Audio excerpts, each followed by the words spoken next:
Shalom, selamat pagi. Kita bertemu kembali dalam renungan hari Sabtu di tanggal 20 November 2021.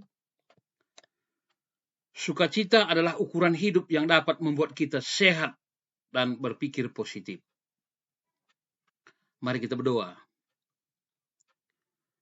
Kemuliaan dan kasih Tuhan yang menjadikan kami tetap hidup di dalam damai sejahtera. Kami percaya dalam langkah kehidupan kami pada hari ini. Dengan penyertaan Tuhan, kami tetap hidup di dalam pemeliharaan-Mu. Dalam nama Tuhan Yesus kami berdoa. Amin. Firman Tuhan, Efesus 5 ayat 16. Dan pergunakanlah waktu yang ada, karena hari-hari ini adalah jahat. Saudaraku, ada pernah keluarga yang baik, pergi bersama keluar, lalu masuk ke suatu rumah makan. Dan di saat makanan sudah dipesan, apakah yang mereka kerjakan? Masing-masing mengambil HP dan memulai senyuman, bahkan tertawa sendiri. Ketika makanan telah datang pun mereka tetap asyik dan tidak saling mendengarkan. Pertanyaan, sebenarnya mereka datang mau makan atau reuni dengan orang-orang di jagat maya? Ingatlah bahwa masing-masing kita diberikan Tuhan waktu yang sama, namun beberapa jamkah yang dapat diberikan untuk keluarga kita? Harus disadari bahwa yang menjadi salah satu di antara aspek keluarga jadi remuk, yakni karena minimnya komunikasi secara terbuka. Tak salah jika kita harus jaga berhubungan dengan orang lain,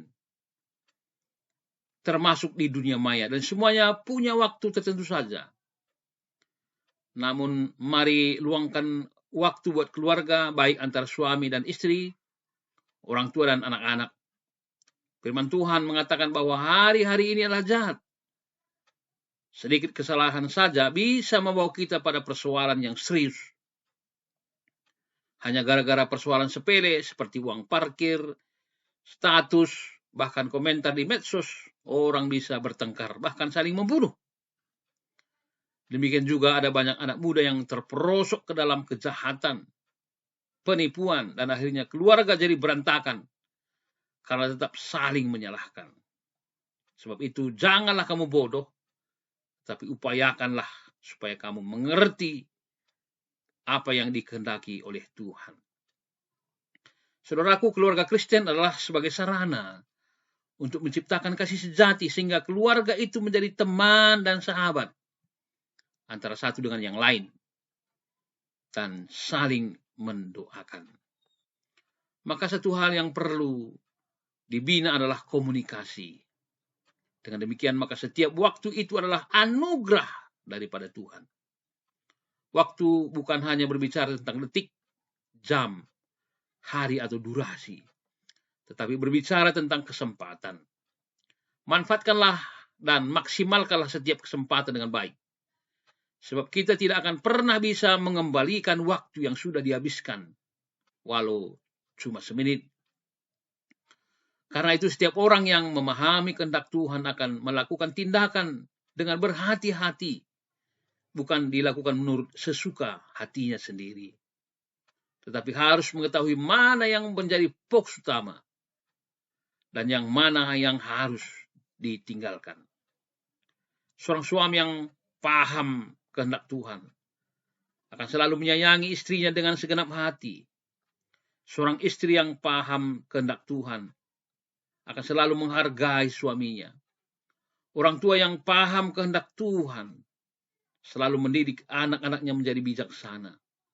Anak-anak yang paham kehendak Tuhan akan menghormati orang tuanya. Ingat, daripada waktu yang ada digunakan untuk hal-hal yang sia-sia, bukankah lebih baik jika digunakan untuk perkara-perkara rohani? Dengan demikian, barulah hidup kita menjadi berkat dan penuh dengan makna. Amin. Menjuah-juah, salam sehat, dan tetap semangat.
Tuhan memberkati engkau dan melindungi engkau. Tuhan menyinari engkau dengan wajah-Nya dan memberi engkau kasih karunia. Tuhan menghadapkan wajah-Nya kepadamu dan memberi engkau damai sejahtera. Sebab Tuhan melindungi, Tuhan menyinari dengan wajah-Nya, memberi kasih karunia, damai sejahtera. Tuhan Yesus berkati, memberi kasih karunia, damai sejahtera. Tuhan Yesus berkati. Terimalah berkat Bapa, Anak, dan Roh Kudus di dalam nama Tuhan Yesus Kristus memberkati keluarga kita semua. Amin.